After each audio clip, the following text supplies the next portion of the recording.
Hi, Diane, Hello. Diane Drubay. When I think about you, I think about an iconic person in the museum scene here in Berlin, in Paris, but not only in these two cities, also in other European countries and North African. You are the founder of We Are Museums. You are a conference curator of Museum Connections in Paris. You are behind the initiative Think Tank Berlin. In all these projects and conferences, the goal is basically to bring museum experts and talk about the future of museums. You are yourself an artist working with video photography around the topic of nature. So thank you very much for being here. Thank you. Yeah. So first of all, I would like to dive deep into one of your main initiatives, We Are Museums. Can you tell us a little bit how it started, what's the vision behind it, and what are you doing there? Yeah.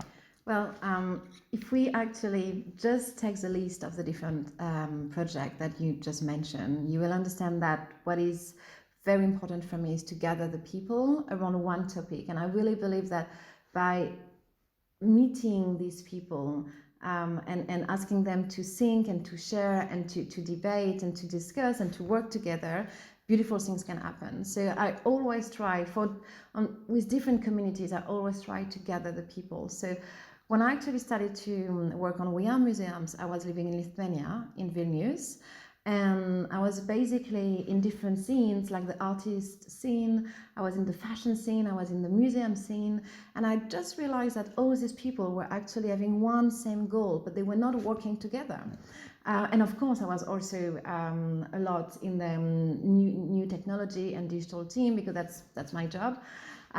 So basically, again, it's something that I've done a lot in Paris, and I decided to do the same in Lithuania. So I started to gather all these people. I started to create some small events, some small dinners, like something totally informal.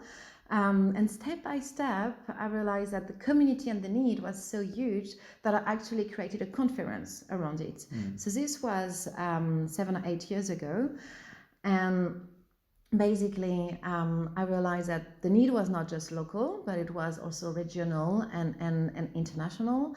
And the conference went bigger and bigger. Now in 2019, what I've realized is that conferences are good, but it's not enough. People should actually work together. They should collaborate. They should co-produce things together. So now We Are Museums is not just a conference anymore. It's more a movement that is actually happening in different cities around different topics that we find are very fundamental to work on today. And then, we work together. We actually produce solutions for museums to be more climate resilient, for instance, or to be more open. We have different topics that we believe are very important. Actually, it's 7 topics. And so, that's what we do now. That's this movement, gathering in different cities, meeting and producing solutions together. And then we will have the main meeting, the main annual gathering. I don't want to call it conference anymore, because it's not a conference. And this will be in Georgia, in Tbilisi, in May 2020, and focusing on open access and climate actions from museums. So it's still like the main conference is happening every year in a new country for 3 days? It's not a conference. Okay, it's not a conference, but like this 1 year gathering. So it's like many movements in different countries, but you come together once a year. I really believe in togetherness. Like, people should gather, they should work together, they should face each other. Like, human interaction is actually creating stories and memories. And if you just learn by yourself, if you're never facing your peers, you don't really evolve. So I really believe in the physicality of a meeting, even if you can get some content totally online, and that's fine. But at one point, if you want to really trigger transformation, you need to meet. And you need to be able to reflect. You need to be able to create these memories, these emotions.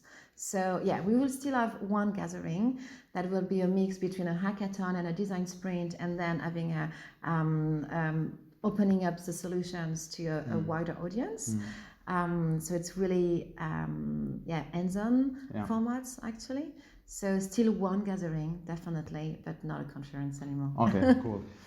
Yeah, so from actually working with the cultural experts or like cultural actors, what are the main three challenges that you see in the cultural museum field? The main three, you said? The main three. I know you may have a lot of challenges, but let's just focus on the main three.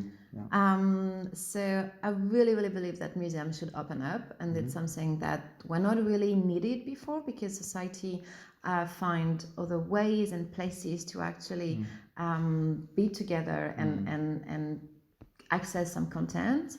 Now, I believe museums are actually a key for the future of our society because they can become this platform of reflection on the past and the present to better understand the future. And to better be prepared for the future as well. It's a place where people could actually be themselves. They could debate, they could reflect, they could learn, they could feel. It's a place of expression of human transformation, and nowadays it's really, really difficult to find places where you can be yourself, not being able, not feeling that you have to put a mask, not feeling that you have to avoid doing or being something, I would say, but just totally being yourself, like you could be in nature. So nature is still a beautiful example to take, and I believe museums should be like the human version of what a forest could be, or what a rainforest could be, basically having this biodiversity, this ecosystem of different content and people and activities, like really this open place. And our museum could become again these public places that we basically lost. So by opening up, I mean, you need to open the place itself, the physicality, the architecture. So redesign the way you imagine a place, a living space. But you need to open the content as well. The content should be actually for everyone and should be used and reused and spread as much as people need it to. And for that, a huge open access policy should be actually implemented in museums. Like public collections should be for the public, and that's a big issue that we're having now in the museum scene, is that museums collection are actually framed and blocked with a lot of licensing that are not allowing true open access, basically. So opening the place so it could become a public space, a space for expression and a civic space, but also opening up the collections and the content itself and the data behind them. It's not like actually putting a painting online that has been digitized in high quality is not enough. Why the museum is actually bringing huge and unique value is because they have all this knowledge around one content. So having all the data, all the metadata linked to the content is also fundamental. So it's not just about opening up the collection and having no more credit and putting it in on CC BY or CC0, but it's really about being able to add the right content on top of it, being able to update it, to verify it, and then that's why we talk about open APIs a lot as well. So two big challenges actually. What is actually, so you mentioned licensing. Is there any other problem why museums are not basically doing it today, opening up and giving more data and doing it in the way that you mentioned? A lot of actually. It depends on the structure of the museum. I will say it's actually something that we're talking a lot about in Berlin right now. Few museums are starting to have their open access policy, or they really start. But few different things. The partners that are the companies that are actually doing the digitization, that are taking care, managing the database of pictures. So they're actually like blocked in terms of credit and licensing.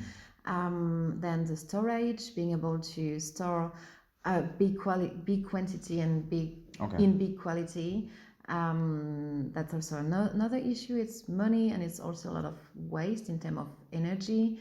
Then you can actually talk about. I was thinking about something else. Talking about, like you need to know what kind of data is actually useful. Okay. Very easily, museums are actually putting all the content online, while all the content is not valuable for the next generations. Yeah. And being able to know how to filter, how to reorder the content is also a big issue.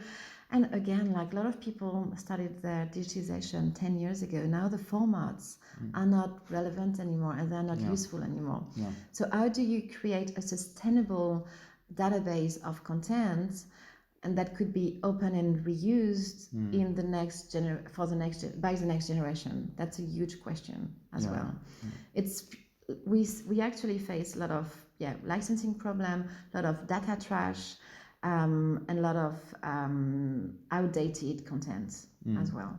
So I could list 3, but we still have a lot of things to take care of. This is only the beginning of the list. Yeah, I can definitely imagine. I also know that climate change is one of your topics, like one of the topics closer to your heart, and you would like to have museums more socially responsible, or acting like socially. How do you think this can happen, or why it's not maybe happening today? 2 huge questions. Actually. Yeah. Okay. Just first, how it could happen.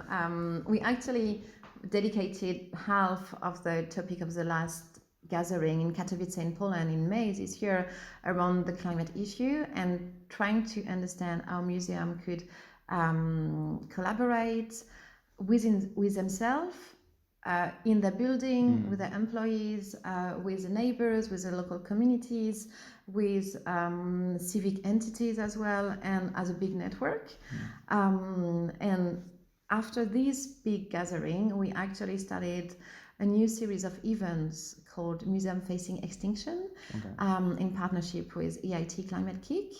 And this will actually be kicked off in Berlin at the Futurjam at the end of this month. And basically, the main issue now is that a lot of museums and a lot of people, a lot of humans, a lot of individuals, they want to do something, but they don't know what to do, because we actually saw that you could, for instance, plastic straw. It was a big question. Everyone said, no, you should remove all the plastic straws. So now everyone is doing a lot of bamboo straws or steel straws. But maybe actually in some contexts, plastic straws are still really needed. So you cannot, in terms of climate change and how to act, there is no real solution that have been proved right and being a true success. And we are still in this beta test period of time, I think. And so museums are basically trying different things, but they feel a little bit lost. They feel that they need guidance, they need solutions that have been proved to be successful. So basically what we start to do is gathering the right people that already have done something around climate change and community engagement to combat climate change and facing extinction.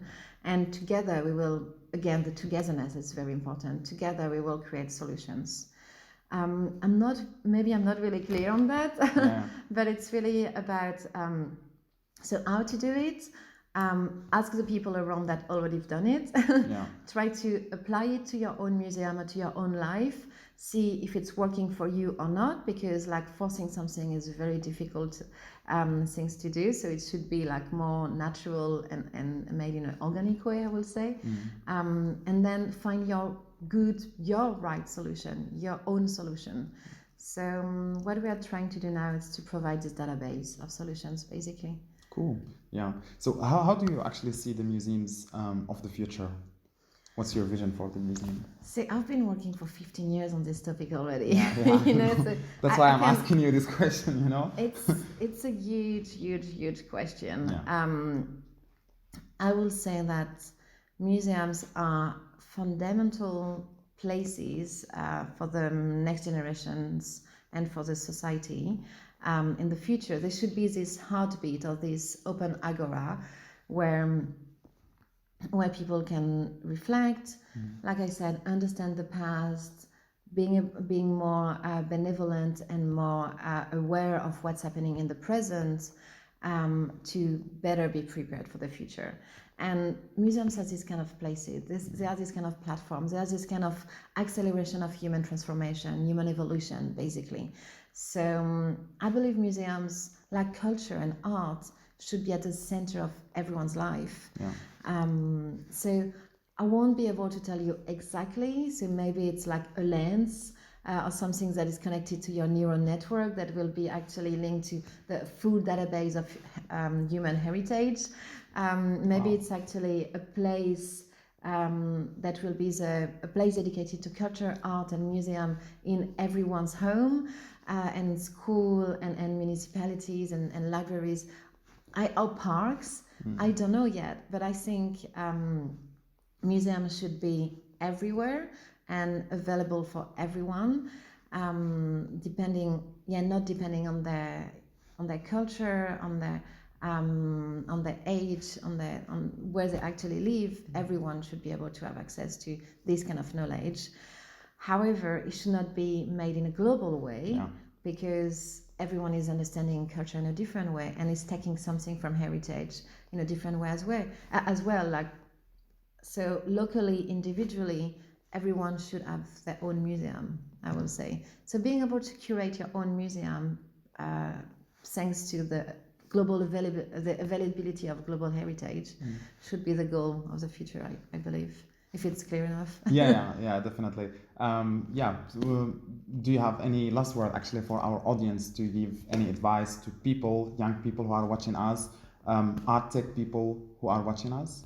Well, I would say that what you're doing, guys, today is gorgeous, because by gathering the right people, sharing best practices, sharing visions is exactly what we need. This togetherness, I believe in that 100%. And by connecting the right people, spreading the ideas, you can actually really make the industry evolve faster.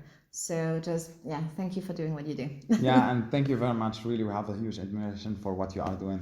So thank you very much. Thanks a lot for sharing, and see you soon.